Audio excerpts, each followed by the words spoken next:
This town won't be able to heal until they see the boogeyman dead in front of them. It's happening again. Hello everybody, welcome back to Screenstars. I'm here today to bring you my review for the 2025 fan-made Halloween film, Halloween Aftermath. The film is directed by James Grimm and it stars Ryan Yask, Sarah Silverson, Cameron Gaxiola, Natasha Perry and Summer Martin. Now, as I mentioned, this is a fan-made film, and it is set between the timelines of the end of Halloween Kills and before Halloween Ends. And it starts off in 2018, the night of the original Halloween in 2018 when he returns to Haddonfield. We meet a young man called Cole who narrowly escapes an attack by Michael Myers, and then it jumps forward 2 years to 2020. Both Cole and Haddonfield are trying to recover from that night 2 years previously when Michael Myers run rampant and killed over 30 people. Cole is struggling to move on with his life, as is the community. However, Michael Myers has returned, and on Halloween night in 2020 he returns to Haddonfield in order to continue his killing spree. Can Cole survive? Can his friends survive? And can Haddonfield survive? Right, what are my thoughts on Halloween Aftermath? Well, amazingly, I'd only heard of this a couple of days ago. On social media, I saw like something advertising this, and I'm like, "What is this?" And then I went and watched the trailer, and the trailer blew me away in regards to its quality. And then it was kind of announced that this was free to watch on YouTube on the night of, is it the 17th? I think. Yeah, I think it was the 17th of October. So on the 18th of October, I basically watched this, and I have to say, I mean, I've watched a couple of fan films over the years. It's not something I'm particularly keen on, fan films particularly, because I mean sometimes they just wildly vary in quality. I've seen a couple that I've enjoyed, certainly like some Predator ones and things like that. So I don't know really what I was expecting with this. I really don't. But I have to say, guys, the ambition shown in this fan film and the sheer quality on display here blew me away. This is better quality than like some previous entries into the Halloween franchise. Not necessarily the 2018 trilogy in regards to, production values, but certainly some previous ones. I was staggered as to the quality on display here. This is a full feature film. It's over 2 hours long. I think it's something like 2 hours, 15 minutes long, something like that. It's got a proper score. I mean, full range of actors on display. It is essentially a feature film. And I just could not believe it, really. Now, in regards to a Halloween film, what are my thoughts on this? Now, me personally, I'm a fan of the 2018 trilogy. I know most people agree that the first one, Halloween 2018, was well received, and everyone kind of liked that one.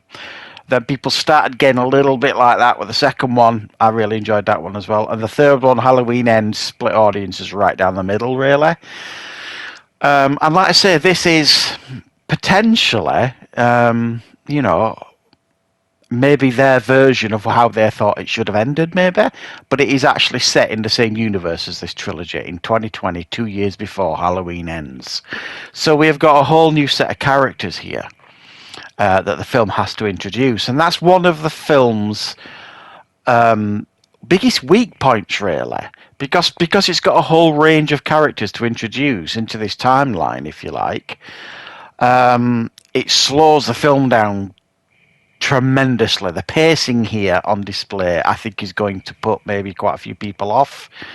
It is very, very slow paced, and there's quite a lot of dialogue early on, and it takes a while to get going. But as I've said, we have to be introduced to these characters. If they are just faceless people, who we don't know, then how are we going to even care when Michael Myers returns? It's just going to be us watching him killing people. There has to be some threat there for some characters that we're invested in. And the film, I think, does a really good job of trying to do that for us, give us these characters. Some of them successfully. I think Cole's well introduced, and even his sister. And even Abby, I believe she's called, who's his ex-girlfriend, who they're still interested in each other, sort of thing. And there's a couple of other characters that the film kind of introduces, but I think the film does a reasonable job here of introducing these new characters into the timeline. And then when Michael Myers turns up, I think again they've done a brilliant job of making him look and feel like Michael Myers. Now, that might sound stupid, because you might be thinking, well, all you need to do is put the mask on and the boiler suit, and anybody could be Michael Myers. Well, I disagree. Number one, they had to make the mask fit into what happened previously to the mask in Halloween Kills. And then whoever wears this Michael Myers mask has to embody Michael Myers. And I think it is Cameron Gaxiola, who played the Shape, did a brilliant job. He moved like Michael Myers. He studied like Michael Myers.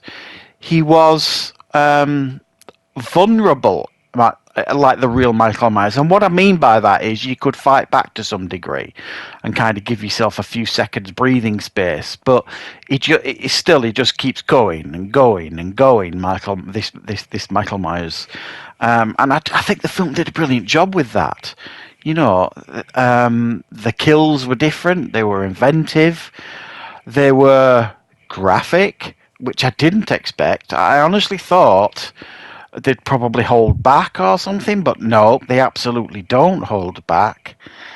And what we get here is a real, to some degree, even though it's in this timeline of this trilogy of films, a standalone Michael Myers Halloween film that I think is a tremendous piece of work.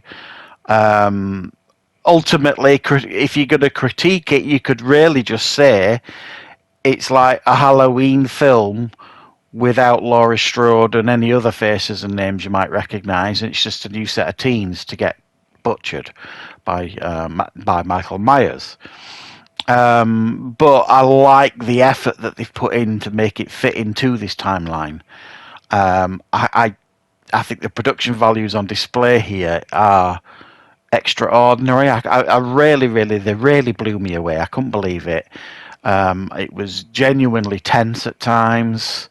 The acting for the most part was really on point. There's a couple of smaller roles in the film where you can kind of, pick on the lack of experience maybe in some of the actors, but for the most part, it didn't break immersion at all. They were fine performances. And I really enjoyed it. I genuinely, I'm still staggered that this is a fan film. If someone told me that there's a new Halloween film come out and it was called Halloween Aftermath, you know what I mean, and then they put it on, I don't know, Amazon Prime to stream, and I watched it, I wouldn't know this was a fan film if nobody said anything to me. I really wouldn't, and I can't believe it's actually out there for people to watch for free right now on YouTube. So fans of Michael Myers, fans of the Halloween franchise, give it a watch. If you're like many who didn't like the way this trilogy of films ended, with Halloween Ends, watch this. This could be the ending that you want, really. Even though, like I said, there's no Laurie Strode or anything like that. This just could be a new addition for you to kind of watch and enjoy. Really enjoyed this one, guys. I had a great time with it, and congratulations to everybody involved in making this tremendous fan-made film. So thanks for watching, guys. I hope you like this review. If you did, please click the like button. If you're new to the channel, please consider subscribing, and I'll be back with plenty more content on the channel very, very soon.